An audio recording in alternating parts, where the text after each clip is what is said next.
I saw myself dead. Yes, dead.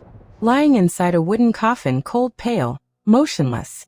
My family stood around me with trembling hands, carrying my body toward the grave. Some cried loudly. Some whispered. Some stared silently with hollow eyes. And then the ground beneath the coffin shook. My grave burst into flames. Snakes crawled out of burning soil, hissing, twisting, wrapping around my lifeless body.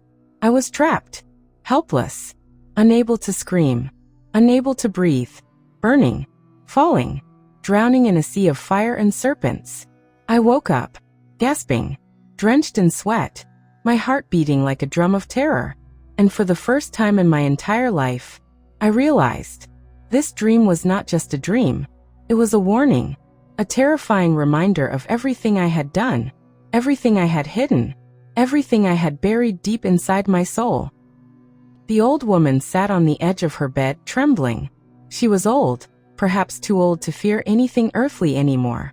But this dream was not earthly. This fear was not ordinary.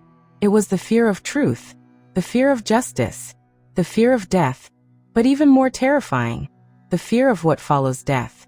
She stared at her wrinkled hands, hands that had done many things, hands that had touched innocent and sinful places, hands that had built lies, hands that had destroyed hearts, hands that had once trembled with guilt, but later stopped trembling because guilt had faded into darkness. "Why did I see fire?" she whispered. "Why snakes? Why a burning grave?" She knew why. Of course she knew why.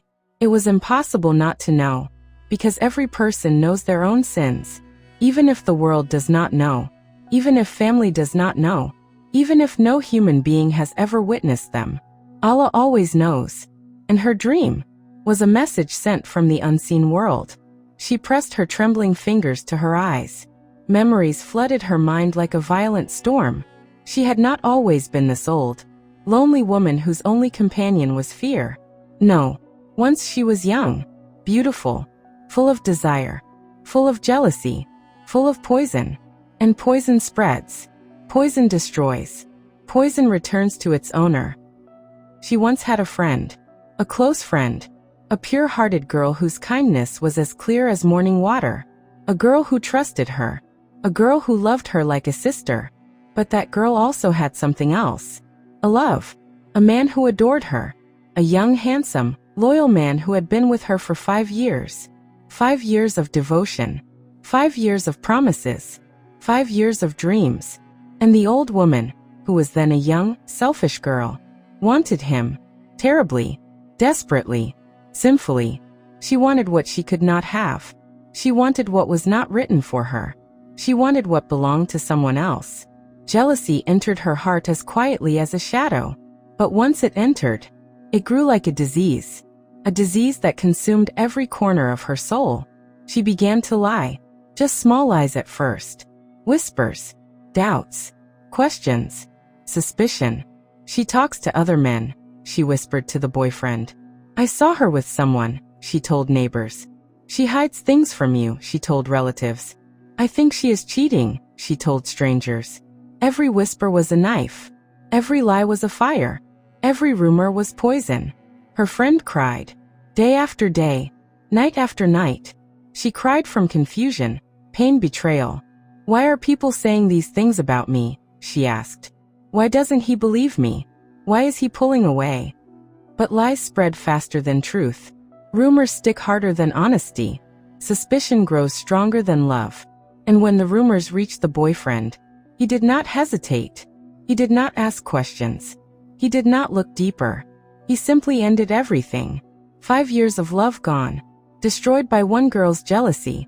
The friend tried to explain. She begged. She swore she was innocent. She cried until her voice cracked. But he did not believe her. He refused to believe her. That night, something inside the friend broke. The next morning, she was found hanging in her room, a scarf around her neck, her body cold, her eyes silent, her heart stopped. And the young jealous girl, the one who had lit the fire, pretended to be shocked, pretended to be sad, pretended to be innocent. But inside, she felt only one thing: victory. A sick, monstrous victory. Now the man was free. A few weeks later, she began to act.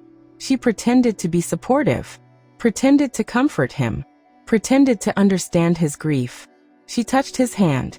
She wiped his tears. She stayed close, closer than she should have been. And when the moment was right, when no one was home, she invited him. He came, weak, broken, lost. She wrapped herself in softness. She cried fake tears.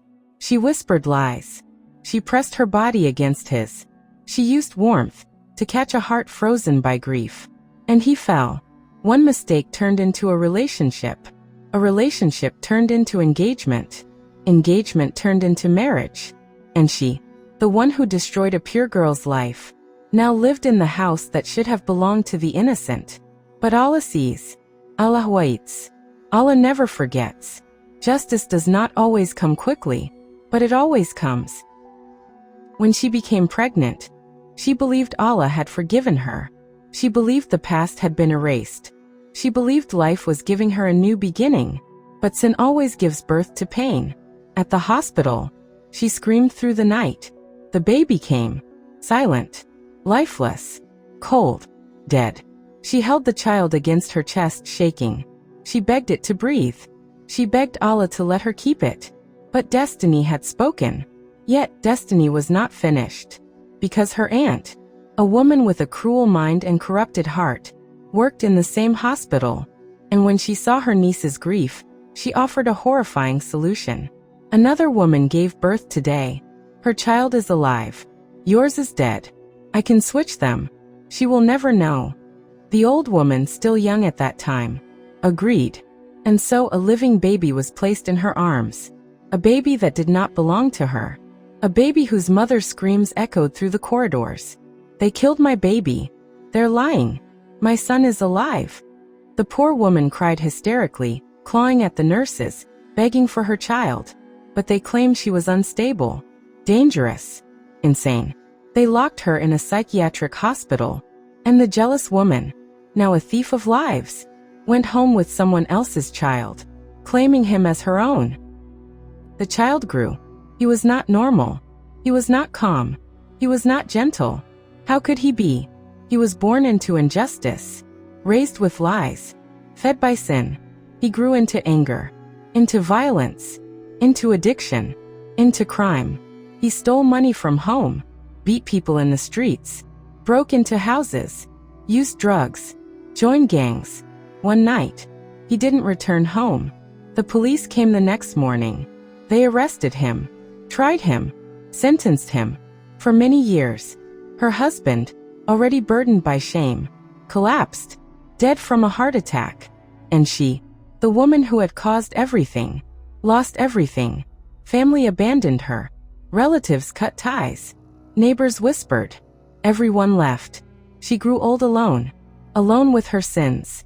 Alone with her nightmares. Alone with her memories. And so, when she saw the burning grave, the snakes, the fire, her own dead body, she understood. This was not just a dream. This was the future she was walking toward. Hell does not appear in dreams for no reason. Snakes do not crawl from graves without meaning. Fire does not burn without purpose. She fell from her bed to the floor, weeping, shaking, begging, Ya Allah, forgive me. Just give me time. Give me a chance to repent. Let me fix something before I die. Let me clean even one sin before the grave closes. Her voice cracked. Her heart trembled. Her soul broke. For the first time, she truly understood what she had done. Every lie, every jealousy, every betrayal, every stolen life, every ruined heart, every cry caused by her hands. Allah had shown her the end. There was only one question. Would she repent before death comes for her? Or would the dream become reality?